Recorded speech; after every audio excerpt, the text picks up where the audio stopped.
In this video, we're going to look at a few more examples of solving equations using our new double angle formulae.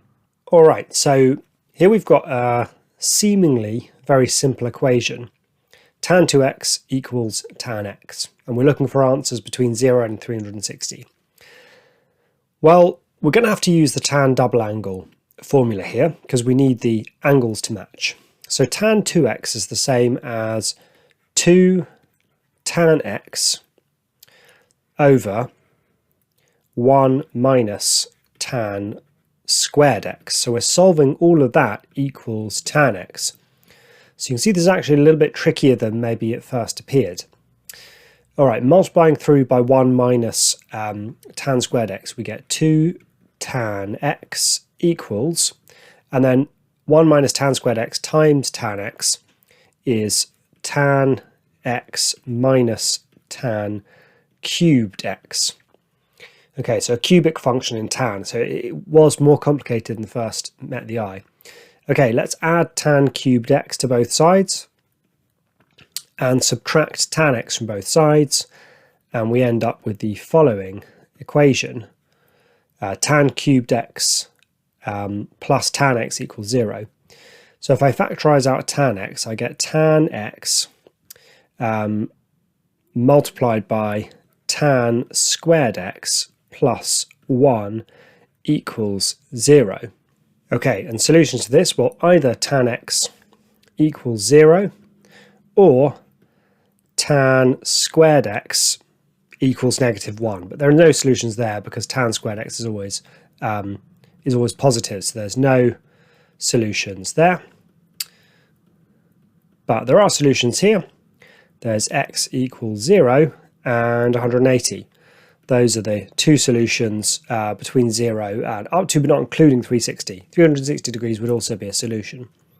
Okay, so nice simple solution, but actually the process of getting there is a little bit trickier than we might think. All right, let's now have a look at an even harder one. So 5 sine 6x equals 2 sine 3x. Okay, well, we haven't learned anything about triple angles or 6x sine 6x, that angle. But actually, this is still just a double angle question. Here's why. If you look at what your angles are, they are 3x and 6x. And 6x is just double 3x. So what I like to do when I see stuff like this, I often just rename these. So I could just call 3x theta and then call 6x therefore 2 theta, which means my equation is now 5 sine 2 theta equals 2 sine theta. Much easier, right? And all we really need to do now is just remember that when we get our answer for what theta is, that was in fact 3x, and then think about what the what the different solutions are. So let's apply the double angle here. So 5 and then sine 2 theta is 2 sine theta cos theta, and that equals 2 sine theta. So expanding here, I've got 10 sine theta cos theta, and I'll subtract 2 sine theta from both sides. So I can do a couple of things here. I can divide through by 2 just to make things a little bit simpler. So that's 5 sine theta cos theta minus sine theta equals 0. Then I can factorize out sine theta. Careful not to divide through by sine theta. If you were to divide everything by sine theta, you would lose one of the solutions, specifically the sine theta equals 0 solution. So I factorize out sine theta, and we're left with 5 cos theta minus 1 equals 0. Okay, so that means that either sine theta equals 0 or cos theta equals a fifth. And now's a good time to sub back in for what it really was, which is 3x. So either sine 3x equals 0 or cos 3x equals a fifth.